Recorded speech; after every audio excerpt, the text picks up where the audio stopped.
You are sitting there late at night, scrolling through endless arguments that you promised yourself you would ignore. One person says everything is perfectly clear. Another says everything is obviously flawed. One claims certainty. Another claims certainty in the opposite direction. And somewhere between those voices, an uncomfortable feeling begins to grow, because the issue is not really about ancient texts anymore. It is about what happens inside a human mind when certainty collides with complexity. Maybe you remember the first time you encountered a passage that seemed impossible to reconcile with another. Maybe it happened accidentally. Maybe someone pointed it out during a conversation. Maybe you found it during a period of doubt that you never admitted to anyone. The moment itself was often small, almost insignificant. But the psychological effect was not, because what disturbed you was not necessarily the existence of a contradiction. Human beings live with contradictions constantly. What disturbed you was the realization that something you had assumed would be simple suddenly became complicated. And there is a strange emotional discomfort that appears whenever simplicity dies. We are taught from childhood to crave coherence. We want stories that fit together. We want explanations that close every gap. We want answers that eliminate uncertainty, yet reality rarely cooperates. Families contain contradictions. History contains contradictions. Human memory contains contradictions. Even our own identities contain contradictions. We tell ourselves we value honesty, yet we hide parts of ourselves. We say we want freedom, yet we seek security. We claim to fear conformity, yet desperately seek acceptance. Contradiction is not an exception to the human condition. It is woven into it. That is why discussions about religious texts often become emotionally charged in ways that go far beyond the actual passages being debated. For many people, the question is not whether two verses appear difficult to reconcile. The deeper question is what that difficulty means, and that is where fear enters the room. Because uncertainty has always frightened human beings more than they like to admit. We often imagine that people defend beliefs because they have carefully evaluated every argument and reached a logical conclusion. Sometimes that happens. But often the process is far more emotional than intellectual. Beliefs become attached to identity. Identity becomes attached to community. Community becomes attached to belonging. And belonging becomes attached to survival. Suddenly, a question that appears academic on the surface begins touching some of the deepest psychological needs a person possesses. If a contradiction exists, what does that mean? If it does not exist, what does that mean? If two interpretations compete, which one is right, and why does the answer feel so important? Imagine a person who spent decades building their understanding of reality around a particular framework. That framework helped them survive grief. It helped them face death. It helped them find meaning during suffering. Now imagine they encounter a criticism they cannot easily answer. The emotional reaction is rarely about the criticism itself. The emotional reaction is about the possibility that something foundational may no longer feel as stable as before. Human beings often experience uncertainty as a threat long before they experience it as an opportunity. That is why debates about contradictions frequently generate more heat than clarity. People are not merely defending ideas, they are defending emotional structures that helped organize their lives. At the same time, there is another psychological pattern that receives less attention. Some people become deeply attached to the role of skeptic. They discover a difficult passage, a tension, a disagreement among interpretations, and immediately conclude that the entire structure collapses. Yet this reaction can also be driven by emotional needs rather than pure analysis. Certainty can exist on every side of an argument. Sometimes belief becomes certainty. Sometimes disbelief becomes certainty. Sometimes faith becomes a shield. Sometimes skepticism becomes a shield. Human beings have an extraordinary ability to transform uncertainty into confidence regardless of what position they hold.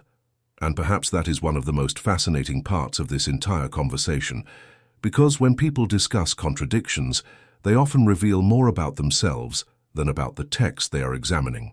The person who desperately needs absolute consistency may be expressing a deeper discomfort with ambiguity itself. The person who dismisses every difficulty may be expressing a fear of destabilization. The person who aggressively attacks may be struggling with unresolved disappointment. The person who refuses to engage may be protecting something fragile within themselves. Behind every argument exists a human story. Behind every certainty exists a human need. Behind every interpretation exists a person trying to make sense of existence. Think about how often life itself refuses to provide clean answers. You can love someone and resent them at the same time. You can achieve your dream and still feel empty. You can make the correct decision and still suffer consequences. You can be grateful and miserable simultaneously. Reality constantly presents situations that seem contradictory. Yet somehow we continue living inside them. We accept complexity when it concerns relationships. We accept complexity when it concerns politics. We accept complexity when it concerns psychology. But when complexity appears inside something we expect it to be perfectly clear, discomfort emerges. The deeper issue may not be whether contradictions exist. The deeper issue may be whether human beings can tolerate complexity without immediately demanding closure. Because closure feels safe, ambiguity feels dangerous, certainty feels comforting, questions feel exhausting. And yet, some of the most important moments of growth begin precisely when certainty weakens. Not because certainty is always wrong, but because certainty often prevents further exploration. There is a strange stage that many people experience during periods of questioning. At first they feel panic, then they feel anger, then they feel confusion. Then something unexpected happens. They begin noticing that uncertainty does not automatically destroy meaning. In some cases, uncertainty deepens it. They stop demanding immediate answers and start asking better questions. They become less interested in winning arguments and more interested in understanding themselves. They become less obsessed with proving and more interested in exploring. This shift can be terrifying because it removes the illusion of complete control. But it can also be liberating. The moment you stop demanding that every mystery disappear, you gain the freedom to investigate without fear. You gain permission to think honestly. You gain permission to admit when something is difficult. You gain permission to acknowledge complexity without assuming that complexity automatically leads to one conclusion or another. And perhaps that is where the real tension lies, not in the text itself, not in the critics, not in the defenders, but in the human desire for certainty confronting the reality of complexity. Many people spend years believing that the greatest threat to faith is contradiction. Others spend years believing that the greatest threat to skepticism is unanswered questions. Yet both groups may overlook something profound. The greatest challenge is often not contradiction. It is humility, the willingness to admit what you do not know, the willingness to sit with discomfort, the willingness to resist easy answers, the willingness to recognize that human beings are finite creatures attempting to understand realities that often exceed their intellectual reach.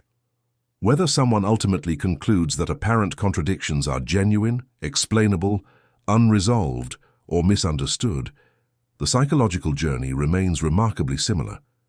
They encounter tension, they experience discomfort, they search for resolution, and somewhere along the way they are forced to confront themselves, because every difficult question eventually becomes a mirror. Every uncertainty eventually exposes something deeper. Every challenge eventually reveals how much of our identity depends on feeling certain about things we may never fully understand. And perhaps the most uncomfortable realization of all is that many of us are not afraid of contradictions in a book. We are afraid of contradictions within ourselves. The conversation becomes even more uncomfortable when you realize that most people are not searching for truth in a vacuum. They are searching while carrying wounds, fears, loyalties, expectations, memories, disappointments, and hopes that silently influence every conclusion they reach. Imagine someone who spent years praying during the darkest period of their life. Imagine another person who spent years praying and felt nothing but silence. Now place those two people in the same room and ask them to discuss meaning, faith, doubt, interpretation, and contradiction. The discussion may appear intellectual on the surface, but underneath it is something far more personal. One person is protecting experiences that gave them strength. Another is protecting experiences that left them feeling abandoned. Both believe they are evaluating evidence. Both may be sincere, yet neither arrives at the conversation empty-handed. Human beings rarely do. That is why discussions about difficult passages, conflicting interpretations, and apparent inconsistencies often feel emotionally explosive. The debate is never just about words on a page. It is about what those words represent inside the human mind. For some people, they represent comfort. For others, they represent confusion. For others, they represent tradition, family, identity, purpose, morality, history, belonging, or rebellion.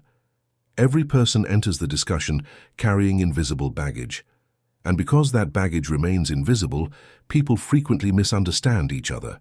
One side thinks the other is being irrational. The other side thinks the first is being dishonest. Meanwhile, both may simply be responding to experiences that shaped them long before the debate ever began. There is a tendency to imagine that intelligent people naturally arrive at the same conclusions if they examine the same information. Reality suggests otherwise. Intelligent people disagree about history. They disagree about politics. They disagree about morality. They disagree about science. They disagree about art. They disagree about consciousness itself. Why would questions involving ancient texts, profound existential concerns, and thousands of years of interpretation somehow be exempt from this pattern? Perhaps the more surprising thing would be universal agreement. Human beings interpret reality through lenses formed by culture, personality, experience, emotion, education, and countless other factors. Even when two people read the exact same sentence, they may not truly read the same thing. One sees reassurance, another sees tension. One sees clarity, another sees ambiguity. One sees depth, another sees inconsistency, and neither necessarily arrives at their conclusion through bad faith. Sometimes they simply occupy different psychological worlds. This becomes especially important when examining apparent contradictions because the human mind possesses an extraordinary ability to notice evidence that confirms existing expectations while overlooking evidence that challenges them. A person convinced that a text must be flawless may approach every difficulty, assuming there is an explanation waiting to be discovered. A person convinced that the text is fundamentally unreliable may approach the same difficulty, assuming it confirms their conclusion. Both individuals may honestly believe they are following reason, yet reason often travels behind assumptions we barely recognize. This is not a weakness unique to religion. It is a feature of human psychology itself. We all do it. We all notice what fits.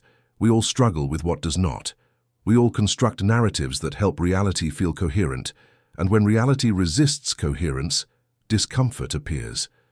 Consider how often people rewrite their own personal histories without realizing it. Memories change, interpretations evolve, events acquire new meanings. What once seemed like failure later appears necessary. What once seemed like success later appears empty. Human beings constantly reinterpret the past to make sense of the present. If we do this with our own lives, why would we expect conversations about ancient texts to be free from similar complexity? Yet there is another layer that makes the issue particularly powerful. The Bible is not merely literature for many people. It occupies a unique place in their emotional landscape. It is connected to funerals, weddings, childhood memories, family traditions, moments of despair, moments of hope, experiences of guilt, experiences of forgiveness, and questions about mortality itself. When a text becomes intertwined with life's deepest moments, discussions about it inevitably become discussions about identity. That is why some people react so strongly when they encounter claims about contradictions. They do not hear a technical argument. They hear a challenge to something woven into the structure of their lives. But there is a mirror image of this reaction as well. Some individuals who have experienced pain connected to religion may encounter difficult passages and feel a different kind of emotional confirmation. They may see contradictions not simply as intellectual problems, but as validation of experiences they already carry. Again, the issue extends beyond the text. The text becomes a symbol attached to personal history, and symbols possess enormous psychological power. This realization creates an uncomfortable question. How often are people arguing about the actual issue? And how often are they arguing about what the issue represents emotionally? The answer is probably unsettling. Much of human conflict operates this way. People believe they are debating facts while actually defending identities. They believe they are protecting logic while protecting belonging. They believe they are discussing evidence while processing fear. And fear is particularly important here because fear frequently disguises itself as certainty. When uncertainty becomes uncomfortable enough, many people rush toward whatever conclusion offers relief.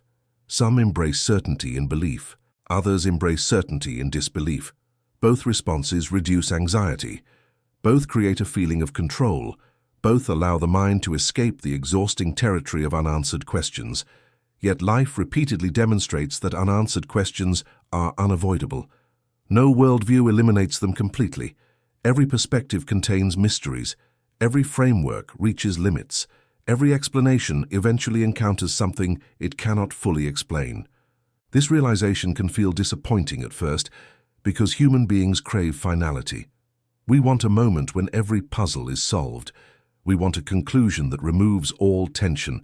We want certainty strong enough to silence doubt forever. Yet experience suggests that doubt is not always the enemy people imagine. Sometimes doubt functions as a signal. Sometimes it reveals assumptions that deserve examination. Sometimes it exposes weaknesses in reasoning. Sometimes it deepens understanding. Sometimes it forces intellectual honesty. Of course, doubt can also become destructive when it transforms into endless paralysis. But certainty can become destructive as well when it transforms into closed-mindedness. The challenge is finding a way to engage questions without becoming imprisoned by them. And that challenge becomes particularly difficult when the questions involve topics that touch the deepest parts of human existence. Questions about meaning, questions about suffering, questions about purpose, questions about mortality, questions about whether life possesses significance beyond what we can immediately see. These questions do not remain confined to intellectual discussion. They reach into lonely nights, painful losses, broken relationships, unrealized dreams, and private fears that most people never reveal publicly. That is why debates about contradictions often feel larger than the specific passages being discussed. The real issue is not simply whether a difficulty exists. The real issue is what people believe that difficulty means. Does complexity undermine meaning? Does ambiguity destroy value?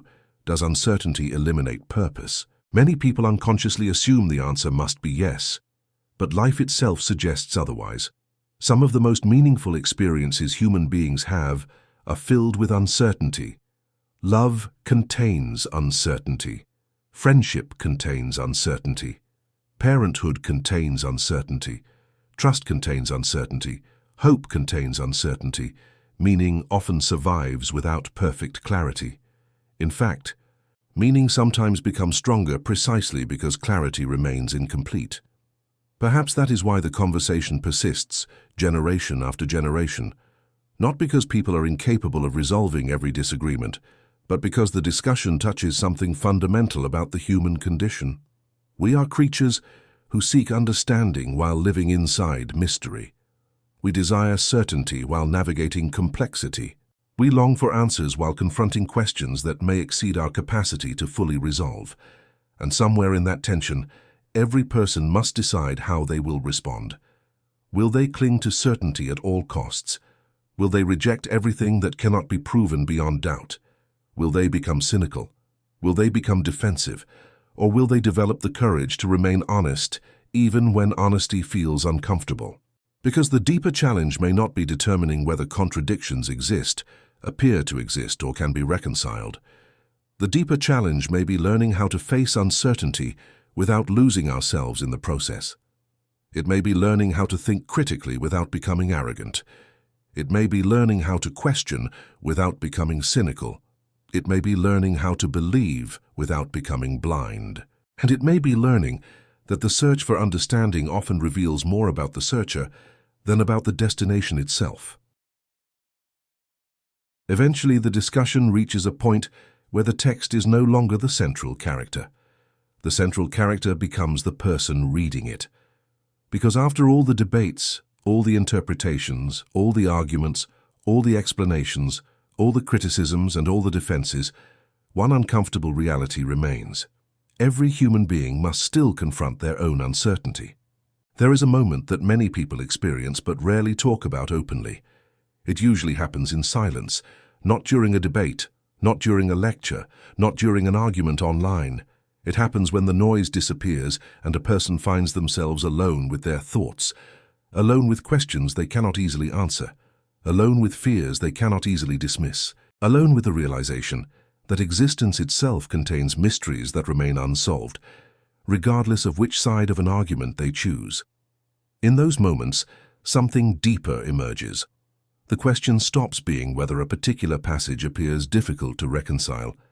The question becomes why human beings are so desperate for certainty in the first place. Perhaps it is because certainty promises safety. If everything can be explained, then maybe reality feels less frightening. If every contradiction can be resolved, then maybe the universe feels more stable. If every doubt can be eliminated, then maybe anxiety loses its power. Yet experience repeatedly demonstrates that certainty alone does not free people from fear. Some of the most anxious individuals are completely certain. Some of the most peaceful individuals openly acknowledge uncertainty. This observation challenges a common assumption. We often believe confidence creates peace. Sometimes it does. But sometimes peace comes from something else entirely. Sometimes peace comes from accepting that not every question will receive a final answer. Sometimes peace comes from recognizing that uncertainty is not always a defect in reality, but a condition of being human. Think about how much of life operates this way. No one can guarantee that a relationship will last forever. No one can guarantee that a dream will succeed. No one can guarantee that tomorrow will unfold according to plan. Yet people continue loving, hoping, building, trusting, and striving despite those uncertainties. They move forward without possessing complete knowledge. They act despite ambiguity. They live despite unanswered questions. Why should existential questions be different? Why should questions about meaning, purpose, morality, or spiritual reality suddenly require a level of certainty that everyday life never provides? This is where many people encounter a profound shift in perspective. They begin realizing that the search itself may matter more than the illusion of final arrival. Not because truth is unimportant, not because evidence is irrelevant, not because reasoning should be abandoned, but because the pursuit of understanding transforms the person pursuing it. Questions force self-examination. Doubt exposes assumptions. Complexity reveals intellectual limitations. Uncertainty teaches humility. And humility may be one of the rarest qualities in any discussion involving deeply held beliefs. Human beings have a remarkable tendency to overestimate their understanding. We frequently mistake familiarity for comprehension. We mistake repetition for knowledge. We mistake confidence for accuracy. We mistake certainty for wisdom. Yet history repeatedly reminds us how often confident people have been mistaken. Entire civilizations embraced assumptions that later collapsed. Ideas once considered obvious became questionable. Ideas once considered impossible became accepted. This does not mean every belief is wrong. It means human beings are limited. It means intellectual humility is not weakness. It is realism. It is the recognition that finite minds encounter boundaries. The recognition that some questions remain difficult for reasons deeper than ignorance. The recognition that complexity does not automatically disappear simply because we wish it would. This realization can feel unsettling because it removes the comfort of absolute control. But it can also create a different kind of freedom. A freedom rooted in honesty rather than certainty. A freedom that allows a person to admit when they do not know. A freedom that permits exploration without panic. A freedom that makes curiosity possible. Many people spend years trapped between two fears. They fear questioning because they worry about where questions might lead. And they fear certainty because part of them recognizes that certainty can sometimes become fragile. So they exist in a state of tension, afraid to examine too closely and afraid to stop examining altogether. Yet growth often occurs precisely within that tension. Not by eliminating it, but by learning how to endure it. because maturity is not necessarily the absence of doubt. Maturity may be the ability to continue seeking understanding while acknowledging uncertainty. It may be the ability to hold conviction without hostility. It may be the ability to recognize complexity without surrendering to confusion. It may be the ability to engage difficult questions without reducing other human beings to enemies. This matters because discussions about religious texts often become battles over identity rather than opportunities for reflection. People become so focused on defending positions that they stop examining themselves. They become so committed to winning arguments that they stop asking whether they are growing wiser. They become so invested in proving others wrong that they never investigate their own assumptions. Yet the most transformative questions are often directed inward. Why does this issue provoke such a strong emotional reaction in me? Why do certain answers feel comforting while others feel threatening? Why am I drawn toward one interpretation and resistant to another? What fears am I protecting? What hopes am I protecting? What parts of my identity feel connected to these conclusions? These questions require courage because they shift attention away from external debate and toward internal examination. And internal examination is rarely comfortable. It exposes contradictions within ourselves, the contradiction between what we claim and what we practice, the contradiction between our ideals and our behavior, the contradiction between our desire for truth and our desire for comfort, the contradiction between our public certainty and our private questions. Perhaps that is why the topic resonates so deeply, not because contradictions are unique to any particular text, but because contradiction is a universal human experience. We all live with tensions we cannot fully resolve. We all carry competing desires. We all hold beliefs that occasionally conflict with our actions. We all wrestle with uncertainty. We all search for meaning in a world that does not always provide clear answers. The text becomes a mirror, reflecting a larger reality about the human condition itself. A reality many people spend their lives trying to avoid. The reality that existence is more complicated than simple slogans, more complicated than absolute certainty, more complicated than easy answers. Yet complexity does not necessarily lead to despair. In many cases, it leads to deeper reflection, deeper compassion, deeper humility, deeper awareness of how much remains unknown. And perhaps that awareness is not a failure. Perhaps it is the beginning of wisdom, because wisdom is not merely possessing answers. Wisdom is understanding the limits of answers. Wisdom is recognizing the difference between confidence and arrogance. Wisdom is remaining open to learning. Wisdom is resisting the temptation to pretend certainty where certainty does not exist. As the night grows quiet and the arguments fade into the background, you may discover that the most important question was never whether a particular contradiction can be explained. The most important question may be what happens to a person when they encounter complexity. Do they become fearful or curious, defensive or reflective, arrogant or humble, closed or open? Because sooner or later, every human being reaches a place where easy answers no longer satisfy, a place where deeper questions emerge, a place where certainty begins to loosen its grip. And in that moment, the challenge is not choosing the perfect conclusion. The challenge is maintaining the courage to continue thinking honestly, to continue searching sincerely, to continue questioning without bitterness, to continue believing or doubting without contempt, to continue exploring the mystery of existence without pretending to possess complete mastery over it. And perhaps that is the uncomfortable truth hidden beneath every discussion about contradictions. The greatest mystery may not be the text itself. The greatest mystery may be the human being trying to understand it.